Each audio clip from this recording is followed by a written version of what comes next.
اللهم صل على سيدنا ومولانا محمد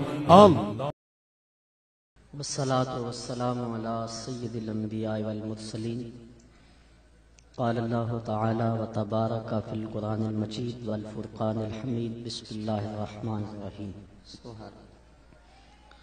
يا أيها الذين آمنوا كتب عليكم الصيام كما كتب على الذين من قبلكم لعلكم تتقون. آمنت بالله صدق الله مولانا العظيم وصدق رسوله النبي الكريم الرؤوف الرحيم.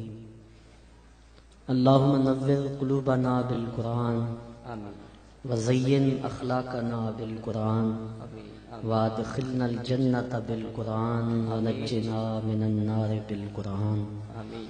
قال الله تعالى وتبارك في شان حبيبه مخبرا وآمرا إن الله وملائكته يصلون على النبي يا أيها الذين آمنوا صلوا عليه وسلموا تسليما. الصلاة والسلام عليك يا رسول الله وعلى آلك وأصحابك يا حبیب اللہ. تمام حمد و ثنا، تعریف و توصیف اللہ جل مجدہ الکریم کی ذات پاک کے لیے جو خالق کائنات بھی ہے اور مالک شش جہات بھی. اللہ جل وعلا کی حمد و ثنا کے بعد حضور نبی اکرم شفیع امم رسول محتشم اللہ کے پیارے امت کے سہارے رب کے محبوب دانائے غیوب مالک رقاب امم فخر عرب و عجم والی کون و مکان سیاہ لا مکان سید انس و جان سرور لالا رخاں نیر تاباں سرنشین مہوشاں ماہ خوباں شہنشاہ حسینہ تتمہ دوراں سرخیل زہرہ جمالا جلوہ صبح ازل نور ذات لم یزل باعث تکوین عالم فخر آدم و بنی آدم نیر بطحا غازدار ما اوہا شاہد ما تغا صاحب علم نشرہ معصوم آمنہ احمد مجتبہ حضرت محمد مصطفیٰ صلی اللہ علیہ وسلم کے حضور ناز میں اپنی محبتوں عقیدتوں اور ارادتوں کا خراج پیش کرنے کے بعد عزت و وقار کی مسند پہ براجماں صاحب صدر گرامی قدر زیب سجادہ آستانہ عالیہ پیر سید قائم علی شاہ صاحب ولی رحمت اللہ تعالی علیہ جناب صاحبزادہ محمد ریاض القادری صاحب زیدہ مجدہ علمہ عملہ عمرہ و شرفہ. علماء کرام، معزز محترم زائرین حاضرین، السلام علیکم ورحمۃ اللہ وبرکاتہ. اس بابرکت اجتماع میں آپ کی طرح مجھے بھی حاضری کا شرف نصیب ہو رہا ہے. میں اور آپ ایک اللہ کے کامل ولی کے قدموں میں ان کے زیر سایہ رمضان المبارک کی بابرکت رات کے دامن میں اترتی ہوئی جو برکتیں ہیں ان کو سمیٹنے کے لیے یہاں جمع ہوئے ہیں. مالک جل وعلا کی بارگاہ میں دعا ہے کہ وہ ہماری حاضری کا ایک ایک لمحہ اپنی بارگاہ میں قبول فرمائے. آمین. ہمارے میزبان عالی مرتبت نے جس محبت سے اس خوبصورت محفل کا اہتمام کیا اور مانوی حسن کے ساتھ ساتھ صوری حسن سے آج کی یہ جو محفل مالا مال ہوئی، یقیناً یہ ان کے ذوق لطیف کا نتیجہ ہے اور سال ہر سال سے وہ اپنی محبتوں کا یوں اظہار کرتے ہیں، بلکہ پورا سال اسی ذہن میں رہتے ہیں. اب پورا سال یہ انتظار رہتا ہے کہ محفل پاک محفل نعت سے پاک کی تقریب منعقد ہونے والی ہے، اور یہ محفل گزرتی ہے تو اگلے پروگرام کے لیے ذہنی تیاریاں شروع ہو جاتی ہیں. گویا زندگی کا یہ سارا سفر حضور کی مدحت کے لیے وقف ہے. اللہ تعالیٰ ذوق و محبت میں اور حضور علیہ السلام کے ساتھ عقیدت اور رشتہ محبت میں مزید فراوانیاں عطا فرما۔ آج کے اس اجتماع میں مجھے جس عنوان پہ گفتگو کرنے کا حکم صادر ہوا تھا وہ رمضان المبارک کے حوالے سے میں نے کچھ آپ کے گوش گزار کرنا ہے۔ وقت کی نزاکتیں مجھے ملحوظ رہیں گی، چونکہ سحری کا وقت قریب ہوا جا رہا ہے اور محفل دیر سے شروع ہوئی ہے۔ ملک کے مقتدر ثناخواں تشریف فرما ہیں، ہم ان سے بھی بہت کچھ حضور علیہ السلام کی مدح و ستائش میں کہی ہوئی نعتیں سننا چاہیں گے، تو میں اختصار کے ساتھ کچھ باتیں آپ کے گوش گزار کروں گا۔ اللہ تعالیٰ میری زبان پہ کلمت الحق جاری فرما دیں۔ آمین آمین۔ میں آپ کی ایک ایک لمحے کی توجہ کا طالب رہوں گا۔ قرآن مجید میں اللہ تعالیٰ جل شانہ نے ارشاد فرمایا، اے ایمان والو، تمہارے اوپر روزے فرض کر دیے گئے جس طرح کہ تم سے پہلوں پہ فرض کیے گئے تھے تاکہ تمہیں تقوی ملے۔ الصوم فی اللغت الامساک، لغت میں روزہ رکنے کو کہتے ہیں۔ اصطلاح شریعت میں عبادت کی نیت سے طلوع فجر ثانی سے غروب آفتاب تک اکل و شرب اور جماع سے قصداً رکے رہنے کو روزہ کہتے ہیں۔ روزے کی تاریخ کے حوالے سے علامہ اسماعیل حقی رحمۃ اللہ تعالی علیہ لکھتے ہیں کہ ملک تحمور الثالث حضرت آدم علیہ السلام کی اولاد سے تیسرا بادشاہ ہوا ہے۔ اس کے دور میں قحط پڑا تو بادشاہ نے اپنی رعایا کو سیاسی حکم نامہ جاری کیا کہ جو صاحب ثروت لوگ ہیں وہ ایک وقت کا کھانا کھائیں اور ایک وقت کا کھانا بچا کر قحط زدہ علاقوں میں بھیجیں تاکہ ان دکھیوں کی مدد ہو سکے۔ قوم نے سیاسی حکم نامے کو قبول کیا اور انسانی ہمدردی پر مشتمل اس بات کو دل و جان سے مانا اور ایک وقت کا کھانا کھایا اور ایک وقت کا کھانا اپنے قحط زدہ بھائیوں کے لیے بچایا۔ اس قوم کی اس ادا کو اللہ نے پسند کر لیا اور وقت کے نبی پر وحی ہوئی کہ اس قوم کی اس ادا کو ہم عبادت قرار دیتے ہیں۔ تو اس طرح روزے کی فرضیت ہوئی۔ علامہ حقی علیہ رحمہ نے روزے کی تاریخ کے حوالے سے اسی قول کو نقل کیا۔ پھر ہر نبی پر روزے فرض کیے گئے۔ قرآن مجید کی یہاں نص موجود ہے، کما کتب علی الذین من قبلکم، یہ تمہارے اوپر بھی ہی فرض نہیں کیے گئے بلکہ تم سے قبل جو امتیں گزری ہیں ان پر بھی روزے فرض کیے گئے ہیں۔ حضور رمضان المبارک کے روزوں کی فرضیت سے قبل عاشورے کا روزہ رکھتے تھے، لیکن ہجرت سے 1.5 سال بعد 2 ہجری کو حضور علیہ السلام پر رمضان کے روزے فرض کیے گئے۔ اس طرح حضور کی زندگی میں کل 9 رمضان آئے فرضیت روزہ کے بعد۔ ان میں سے 7 رمضان 29 کے تھے اور 2 رمضان 30 کے تھے، اور یہ بات ذہن نشین رہے کہ زیادہ تر رمضان 29 کا ہوتا ہے، اور یہ بھی ساتھ ساتھ ذہن نشین رہے کہ روزے 29 ہوں یا 30، اللہ پورے 30 کا ثواب عطا فرماتا ہے۔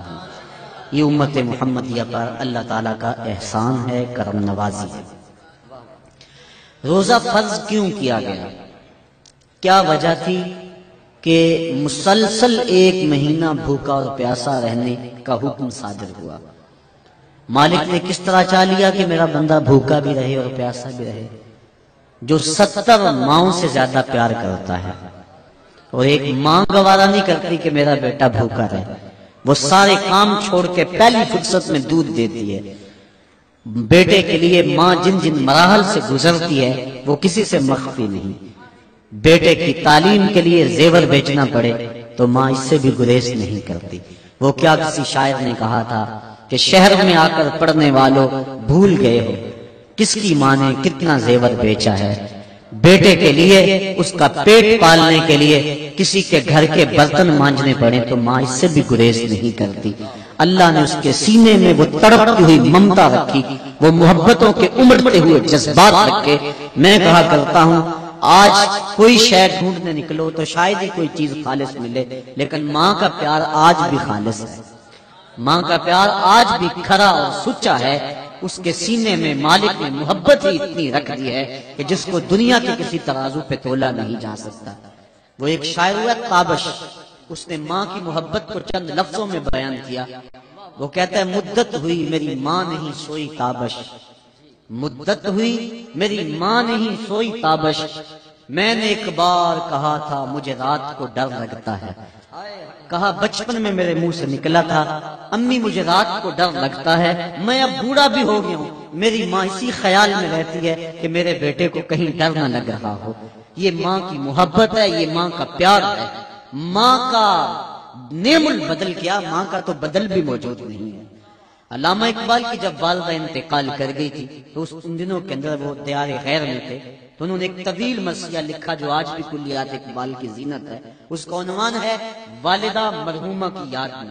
اس میں کہتے ہیں آہ وطن میں ہوگا اب کس کو میرا انتظار، کون میرا خط نہ آنے سے رہے گا بے قرار، آرزو لے کر تیری خاک مرکت پہ آؤں گا، اب دعائے نیم شب میں کس کو میں یاد آؤں گا، کون پچھلے پہر اٹھ کے دعا کرے گا۔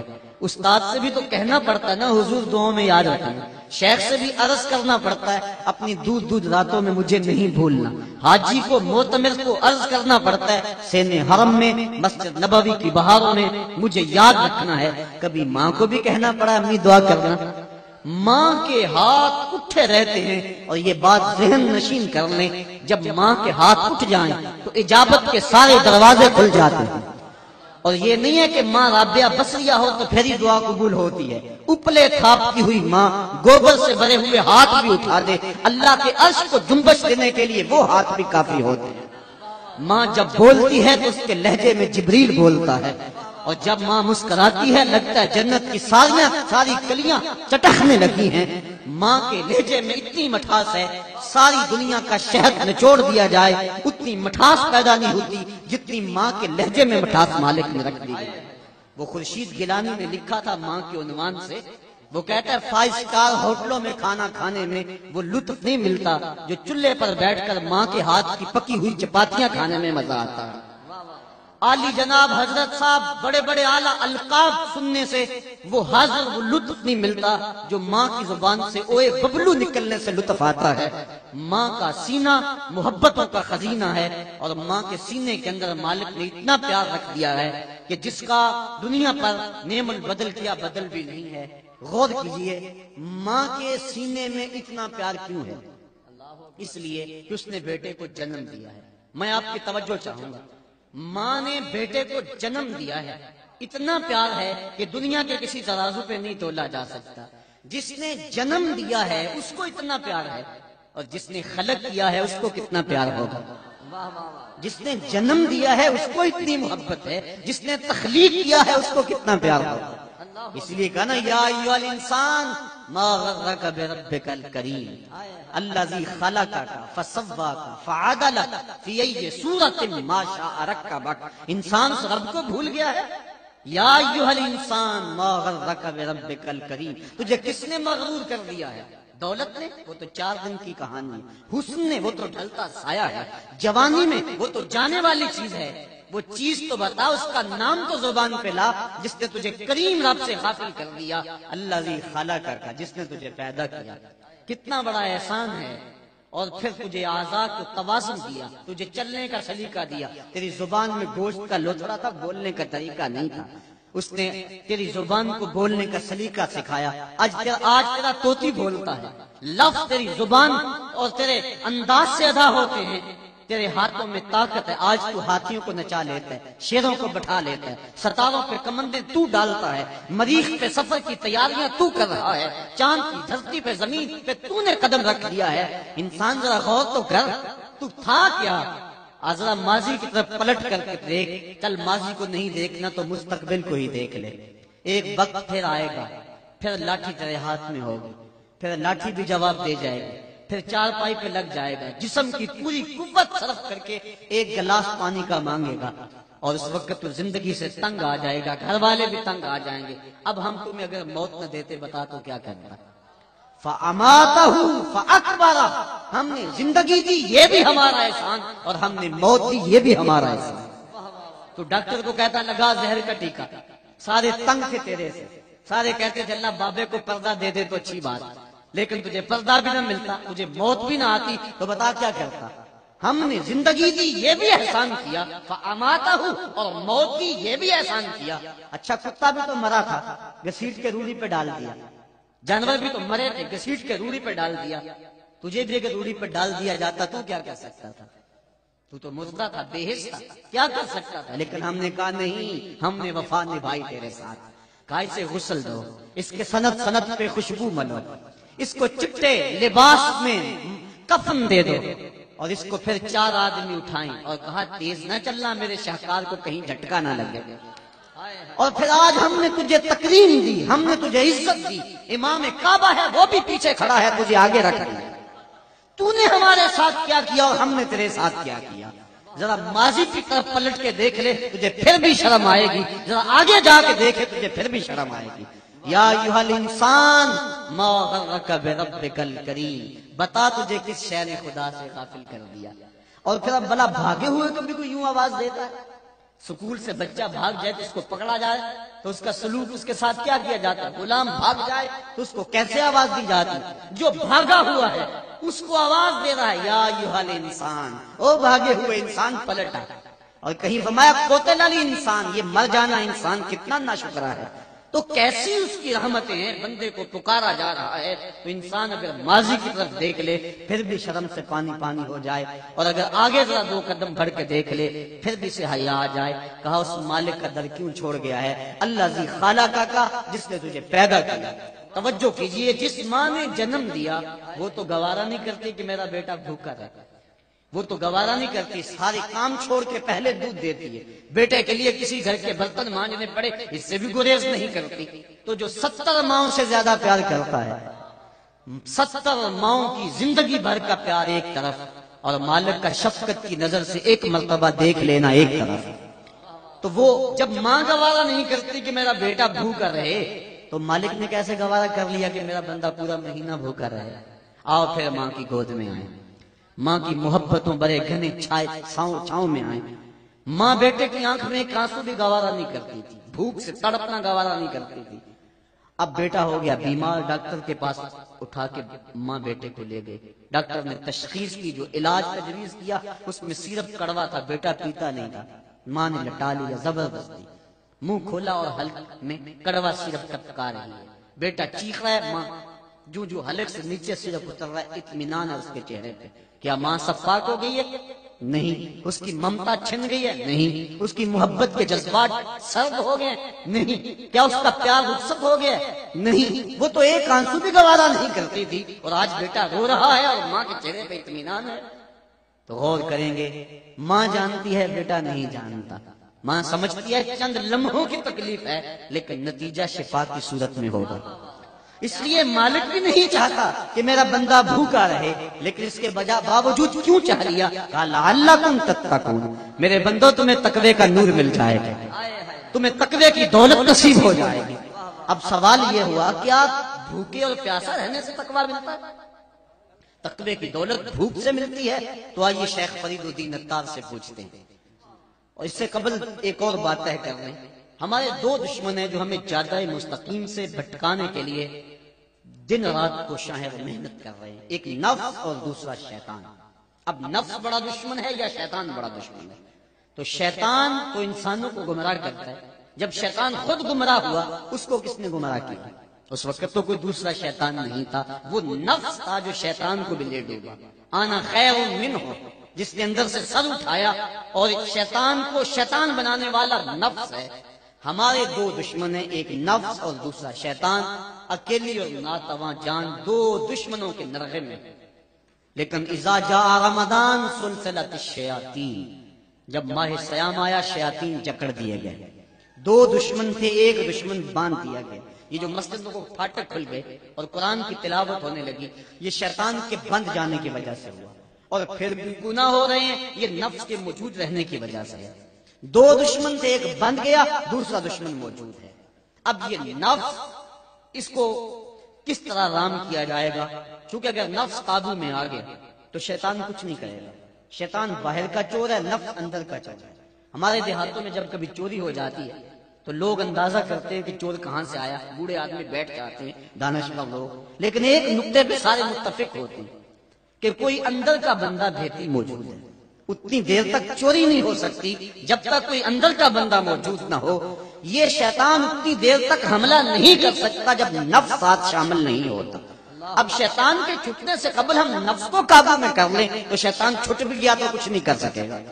اب نفس کا علاج کیسے ہوگا؟ تو آئیے شیخ فرید الدین عطار کو پوچھتے ہیں. پہلے یہ میں بتانا چاہوں گا کہ شیخ فرید الدین عطار ہیں کون. علامہ اقبال کے روحانی مرشد ملا رومی رحمۃ اللہ تعالی علیہ کا ایک شعر ان کے تعارف کے لیے پیش کرتا ہوں. شیخ فرید الدین عطار کے بارے میں علامہ رومی لکھتے ہیں: ہفت شہر عشق را عطار گشت، ماہ ہنوزندر خم یک کوچام. عشق کے ساتوں شہر حضرت عطار گھوم چکے ہیں، ہم پہلے شہر کی پہلی گلی کی پہلی نکڑ پہ کھڑے ہیں. یہ ملا رومی کہہ رہے ہیں. وہ شیخ فرید الدین عطار کہتے ہیں: نفس نتواں کش الا باس چیز، بات گوئم یادگیرش اے عزیز. خنجر خاموشی و شمشیر جو، نیزائے تنہائی و ترک ہجو. کہا نفس نہیں مرتا، لیکن تین اسلحے لے کے نفس پہ ٹوٹ پڑو گے تو نفس قابو میں آ جائے گا. خنجر خاموشی، ایک خاموشی کا خنجر. دوسرا شمشیر جو، بھوک کی تلوار. تیسرا نیزائے تنہائی، تنہائی کا نیزا. تو یہ اسلحے ہیں، اگر ان سے نفس پہ حملہ ہوں گے تو نفس قابو میں آئے گا. تو جو بھوک ہے وہ نفس کو رام کرنے کے لیے بہترین ہتھیار ہے. اور آقا کریم صلی اللہ علیہ وسلم نے بھی ارشاد فرمایا: اے جوانوں کے گروہ، تم میں سے جو طاقت رکھتا ہے وہ نکاح کرے، اور جو نکاح کی طاقت نہیں رکھتا وہ روزے رکھے، چونکہ روزے قاطع شہوات ہیں. تو بھوک سے، پیاس سے نفس قابو میں آتا ہے. اور دیکھا آپ نے رمضان میں ایک دشمن بن گیا، بھوک سے دوسرا دشمن تھوڑا سا دبا، اور تصور کیا بیدار ہوا. کڑکتی دوپہر ہے، سخت گرمی ہے، پیاس کی شدت، ٹھنڈا پانی موجود ہے اور کوئی دیکھ بھی نہیں رہا، اور بندہ پھر بھی نہیں پیتا کیونکہ میرا اللہ دیکھ رہا ہے. یہ کیسا پختہ عقیدہ ہے. بلکہ غسل کرتا بھی احتیاط کرتا ہے، کوئی ہلکا، کوئی حلق سے نیچے قطرہ ٹپک نہ جائے. وہ جو ڈٹ کے گناہ کرتا تھا وہ اندر تنہائی میں ڈر رہا ہے. یہ مالک پہ یقین و اذعان پیدا ہوا کہ میرا مالک مجھے دیکھ رہا ہے. اگر اس عقیدے کو اپنے اوپر ہم وارد کر دے تو گناہ مشکل ہی نہیں، ناممکن ہو جاتا. ساتوں دروازے بند ہیں، تالے لگے ہوئے، بت کے اوپر بھی پردہ ڈال دیا. اور زلیخا بولی: ہے تعلق، اب تو آ جاؤ نا، اب تو کوئی نہیں دیکھ رہا. تو یہی عقیدہ کار فرما ہوا. تو حضرت یوسف علیہ السلام نے کہا: قال معاذ اللہ، اللہ کی پناہ، تو اپنے بت کے آگے پردہ ڈال لیا، اپنے خدا سے چھپ گئی، میرا خدا تو ساتویں کوٹڑی میں بھی دیکھ رہا ہے. اور پھر اتنی روشنیاں برسی کہ گناہ کا تصور بھی محال ہو گیا. یہ یقین کہ میرا مالک مجھے دیکھ رہا ہے انسان کے لیے گناہ کو مشکل بنا دیتا ہے. حضور نبی رحمت شفیع معظم رسول محتشم صلی اللہ علیہ وسلم نے ارشاد فرمایا: سبعۃ یظلھم اللہ تعالی فی ظلہ یوم لا ظل الا ظلہ، امام عادل وشاب نشأ فی عبادت اللہ، ورجل قلبہ معلق بالمساجد، ورجل دعته امرأة ذات منصب وجمال فقال انی اخاف اللہ، ورجلان تحابا فی اللہ اجتمع علیہ وتفرقا الیہ، ورجل تصدق بصدقة فأخفاها حتى لا تعلم شماله ما تنفق يمينه، ورجل ذكر الله خاليا ففاضت عيناه او كما قال. بخاری میں بھی روایت، مسلم میں بھی روایت، نسائی میں بھی روایت. حضور فرمایا 7 اشخاص ایسے ہیں قیامت کے دن جب کوئی سایہ نہیں ہوگا، اللہ انہیں اپنے عرش کا سایہ نصیب فرمائے. اور قیامت کے دن جب دھوپ کڑک رہی ہوگی اور سورج 1.25 میل پہ ہوگا، زمین تانبے کی ہوگی، اب رخ الٹا پھر سیدھا ہو جائے گا، اور لوگ اپنے اپنے گناہوں کے سبب سے پسینے میں شرابور ہوں گے. کوئی ٹخنوں تک، گھٹنوں تک، کوئی کمر تک، کسی کو پسینے کی لگام دی جائے گی. اور یہ بات بھی ذہن نشین رہے، وہ پسینہ اس پسینے کی طرح کا نہیں ہوگا، بلکہ علماء لکھتے ہیں، امام ابن رجب حنبلی لکھا کہ اگر اس کا ایک قطرہ اب زمین پہ ڈال دیا جائے، اس کی بدبو سے انسان تو انسان رہے، جانوروں کے دماغ پھٹ جائیں. اور اس کی گرمی اور اس کی حدت کا عالم یہ ہے، احد پہاڑ کے اوپر اس کا ایک قطرہ رکھ دیا جائے تو احد پہاڑ پگھل جائے اس پسینے سے کی گرمی کی وجہ سے. لوگ اپنے اپنے اعمال کے لحاظ سے اس پسینے میں شرابور ہوں گے، لیکن فرمایا 7 اشخاص ایسے ہوں گے جنہیں قیامت کے دن اللہ اپنی عرش کا سایہ عطا فرمائے گا۔ وہ 7 کون ہوں گے؟ امام عادل، ایک عادل حکمران جو حکمرانی بھی کرے اور عدل کے اصولوں کو بھی نہ چھوڑے۔ اللہ اکبر، امام عادل۔ دوسرا، وشاب نشا فی عبادت اللہ، وہ جوان جس کی جوانی اللہ کی عبادت میں گزرے۔ کام تو بڑا مشکل ہے، لیکن سنیے حضور ارشاد فرماتے ہیں انا حبیب اللہ الشاب الطائب حبیب اللہ، لوگوں میں اللہ کا حبیب ہوں، اور جو جوان جوانی میں توبہ کرے وہ بھی اللہ کا حبیب ہے۔ جب پنجوں میں طاقت نہ رہے، دانت ٹوٹ جائیں، اس وقت بھیڑیا بھی تسبیح پکڑ لے تو کمال نہیں ہے۔ کمال تو یہ ہے کہ جوانی میں پیشانی سجدے میں رکھی جائے اور سبحان ربی الاعلیٰ کے نغمے الاپے تھے۔ جوانوں، جوانی میں جو رونے کا مزہ ہے وہ بڑھاپے میں نہیں ہے۔ اقبال کہتا ہے رومی ہو راضی ہو عطار ہو کہ غزالی، کچھ ہاتھ نہیں آتا بے آہ سحر گاہی، سحری کے خیر بڑھاپے میں بھی اگر اللہ تعالیٰ توبہ کی توفیق عطا کر دے تو یہ بھی بڑی دولت۔ کئی لوگ ایسے ہوتے ہیں قبر میں ٹانگیں ہوتی ہیں لیکن گناہوں سے مسلسل باز نہیں آتے۔ وہ کیا کہا میاں محمد بخش عارف کھڑی نے، بڑی ستھری اور پاکیزہ تنقید کی۔ فرماتے ہیں ہڈیاں کمبن گوڈے کھڑکنتے، اڑ گیا لک تیرا، اجے بھی بدیوں باز نہ آئیں جیو مرد دلیرا، یا ایھا الانسان ما غرک بربک الکریم۔ اگر بڑھاپے میں بھی مل جائے توفیق توبہ تو یہ بھی بڑی دولت ہے۔ انما الاعمال بالخواتیم، اعمال کا دار و مدار حسن خاتمہ پہ۔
اس کا حسن جو ہے وہ بہت زیادہ تھا، اس نے اس نوجوان کو لبھانا چاہا اور دعوت گناہ دی۔ اس نوجوان نے آگے سے کیا کہا؟ فقال انی اخاف اللہ، کہا تیری بات کیسے مانوں، مجھے اللہ سے ڈر لگتا ہے، میرا مالک مجھے دیکھ رہا ہے۔ یہ کہہ کے بچھتے ہوئے حسن کی پیشکش کو ٹھکرا دیا۔ حضور فرماتے ہیں جب قیامت کے دن کوئی سایہ نہیں ہوگا، قیامت کے دن اس شخص کو اللہ اپنی عرش کا سایہ نصیب فرمائے گا۔ یہ بات چھوٹی نہیں ہے۔ حضرت امام یافعی رحمۃ اللہ تعالی علیہ نے روض الریاحین کے اندر واقعہ بیان کیا ہے۔ ایک نوجوان کپڑے کی دکان پہ کام کرتا تھا اور تھا بڑا خوبصورت، تقوی کے نور سے بھی مالا مال تھا، اللہ کا ولی تھا۔ ایک عورت آئی، اس کا منمونا چہرہ دیکھا فریفتہ ہو گئی، ضرورت سے زیادہ اس نے کپڑا خرید لیا، گٹھڑی بھاری ہو گئی، مال کے دکان سے کہا اس نوجوان کو کہو کہ میرے ساتھ یہ گھر میرا سامان چھوڑ آئے۔ دکاندار لالچ میں آ گیا، نوجوان کو ساتھ بھیج دیا۔ جب گھر داخل ہوئی، نوجوان اندر گیا، اس نے پیچھے سے دروازہ مقفل کر دیا، حیا سوز لباس بھی اتارا اور اس کو دعوت گناہ دینے لگی۔ وہ کہتا تھا انی اخاف اللہ، میں تیری بات کیسے مانوں، میرا مالک مجھے دیکھ رہا ہے، میں ڈرتا ہوں، میں کیا جواب دوں گا اپنے مالک کو۔ اس کا رواں کانپ رہا تھا، اس نے ہر ہیلا کیا، ہر جتن کیا، لیکن وہ پگلی نہیں جانتی تھی کہ نور کو رسیوں میں جکڑا نہیں جا سکتا۔ وہ صرف حسین ہی نہیں تھا، اللہ کا ولی بھی تھا۔ اس نے کوشش کی، محنت کی، لیکن وہ ہر جال سے بچ نکلا۔ اس کے دل میں خیال آیا شیطان کا یہ روپ بڑا سخت روپ ہے۔ حضرت سعید ابن المسیب رضی اللہ تعالیٰ عنہ تابعی، وقت آخر آیا ان کا، آنکھوں سے نابینے تھے، 80 سال کے قریب عمر، اور ایک شخص حال پوچھنے آیا، دوست کہا سعید بن المسیب سناؤ کیا حال ہے؟ کہا اللہ کا شکر ہے، شیطان جس روپ میں مرضی آئے میرا کچھ نہیں بگاڑ سکتا، لیکن اگر اس عورت کے روپ میں آئے تو میں کچھ کہہ نہیں سکتا۔ یہ اس شخص کی بات ہے جو آنکھوں سے نابین ہے، 80 سال کی عمر ہے، تابع رسول ہے، اور 3 دن تک گنبد خضرا کے پاس بیٹھ کے حضور علیہ السلام کے گنبد سے نماز کی آوازیں سنتا رہا ہے۔ میں اور آپ کون ہوں، میری اور آپ کی حیثیت کیا ہے؟ اس کے دل میں خیال آیا کہ کہیں میں اس جال میں پھنس نہ جاؤں۔ ذہن میں ترکیب آئی، اس عورت کو کہا اگر تو اجازت دے میں ذرا بات تم سے نہ ہوا۔ اس نے کہا چلے جاؤ۔ باہر بے تابانہ وہ انتظار کرنے لگی۔ اس نے ہاتھوں پہ پخانہ کر کے پورے بدن پہ مل لیا۔ جب باہر نکلا تو بدبو اٹھ رہی تھی۔ عورت نے دروازے کھول دیے، تو پاگل ہے، مجنون ہے، میں تیرے اوپر مر مٹی دوں تو تیرا تو تواسن عقلی ٹھیک نہیں ہے۔ اس نے کہا مالک تیرا شکر، میرا بدن گندا ہو گیا لیکن من تو پاک رہا۔ کائنات کا سب سے حسین چہرہ وہ ہے جو جنسی کالک سے محفوظ رہے۔ اس نے کہا کہ یہ تو گندگی دھل جائے گی، لیکن اگر باطن کی گندگی لگ جاتی تو پھر کیا بنتا۔ باہر جا کے چشمہ تھا، امام یافعی لکھتے ہیں وہاں جا کے اس نوجوان نے غسل کیا، اور پھر جب تک زندہ رہا اس کے جسم سے مشک و عنبر کی خوشبو آیا کرتی تھی، اور جب وہ مر گیا لوگوں نے دفن کیا اس کی قبر کی مٹی سے بھی خوشبو آیا۔ اللہ اللہ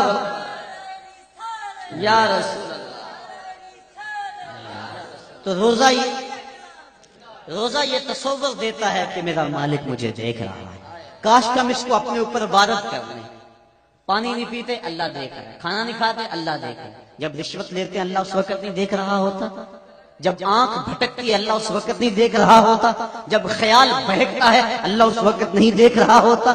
اس کی تو نگاہ کا عالم یہ ہے، ارا زبیبا نملۃ السودا، کالی رات کے اندھیرے میں سیاہ پہاڑی سلسلہ ہے، ان پہاڑوں کی جڑوں کے اندر ایک گہرا غار ہے، اس غار میں چونٹی کا سراخ ہے، اس میں کالے رنگ کی چونٹی چلتی ہے۔ تمہارے رب کا یہ دعویٰ نہیں کہ میں صرف چونٹی کو دیکھتا ہوں، نہیں، کالی رات کے اندھیرے میں شب دیدور کی ظلمتوں میں سیاہ پہاڑی سلسلے کی جڑوں میں جو گہرا غار ہے اس میں چونٹی کی سوراخ ہے، اور اس سوراخ کے اندر کالی چونٹی جب چلتی ہے اس کے پاؤں سے سینہ سنگ کے اوپر پتھر کے اوپر جو ننھی لکیر بنتی ہے جس کو کسی خوردبین سے بھی نہیں دیکھا جا سکتا، تمہارا رب اس لکیر کو اس طرح دیکھتا جس طرح دیوار چین کو دیکھتا ہے۔ تو کیا وہ ذہن میں پیدا ہونے والے خیالوں سے غافل ہے؟ وہ ہر شے کو دیکھتا ہے، اس کی نظروں سے کوئی شے پوشیدہ نہیں۔ چشم تو بھی نندائے ما فی الصدور، اقبال کہتا ہے تیری نگاہ تو سینوں کے راز بھی جانتی ہے۔ تو ہم اس خدا سے چھپ سکتے ہیں؟ وہ ہر شے کو دیکھ رہا ہے۔ تو یہ تصور کہ میرا مالک مجھے دیکھ رہا ہے انسان کے لیے گناہ کو مشکل ہی نہیں ناممکن بنا دیتا ہے۔